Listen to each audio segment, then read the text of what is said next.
Lucy's Bedtime, written and read by Jana. It was bedtime. The teeth were brushed, the stories were read. Mummy kissed Lucy good night, then switched the light off and closed the door behind her. Lucy was nice and warm in her bed, but she was not sleepy yet, not one little bit. She didn't want to lie down. She wanted to play. It was bedtime, but it was definitely not the time to go to sleep.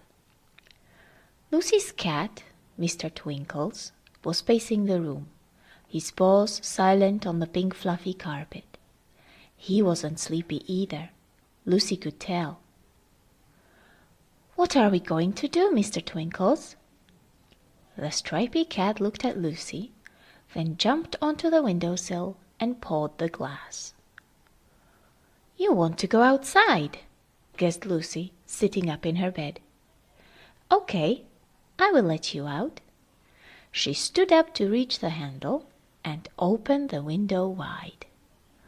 Mr. Twinkles made one long jump onto the windowsill and one long jump off the windowsill into the soft grass underneath. Lucy breathed in the fresh night air. It was the middle of the summer holiday, and Lucy just had a long day of swimming and running and jumping and almost making full cartwheels in the backyard. But she was not tired, and the warm breeze and the moonlit cherry trees seemed to be calling her to come and play a bit more. Mr. Twinkles sat under the window, head to one side, looking at Lucy with a question in his eyes. "Are you coming?" So Lucy took a deep breath and slipped out of the window and down onto the soft, wet green of the neatly trimmed lawn. She looked around. The dew-covered garden sparkled in the moonlight. The stars were many and bright, and everything was peaceful. "Let's go," she said to Mr. Twinkles, and off they went in search of friends to play with. First, she decided to go and see what the chickens were up to. She walked across the lawn to the chicken coop, with Mr. Twinkles at her heels, opened the door of wood and wire mesh, but her feathery friends were all asleep, brooding quietly, dreaming of worms and freshly chopped dandelion leaves and other chicken delicacies. "Chickens," said Lucy, "are no fun at all." And she took off in the direction of the rabbit hutch. She peeked inside, but all that she could see were little fur balls curled in the hay and softly huffing away. They looked warm and cozy, and made Lucy think of her own bed. "They don't look like they want to play with us." She looked at her feline friend and asked, "Where to next?" Mr. Twinkles seemed to have an idea. He ran off in the direction of the sheep shed.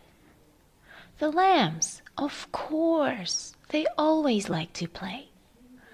But when Lucy lifted the rusty latch and opened the door to the shed, everything was quiet.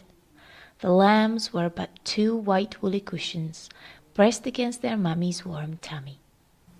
That made Lucy think of her own mummy, and how she likes to sneak into her bed and cuddle her at night. Lucy backed quietly out of the shed, careful not to disturb anyone. So did the cat. "Do-it-do-hoo!" cried someone from the trees beyond the garden fence. Mr. Twinkles heard the call. He slipped between the fence posts and disappeared in the direction of his old hunting buddy. Lucy was left alone.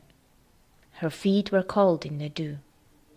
She thought of the bunnies, turned around, and ran back home.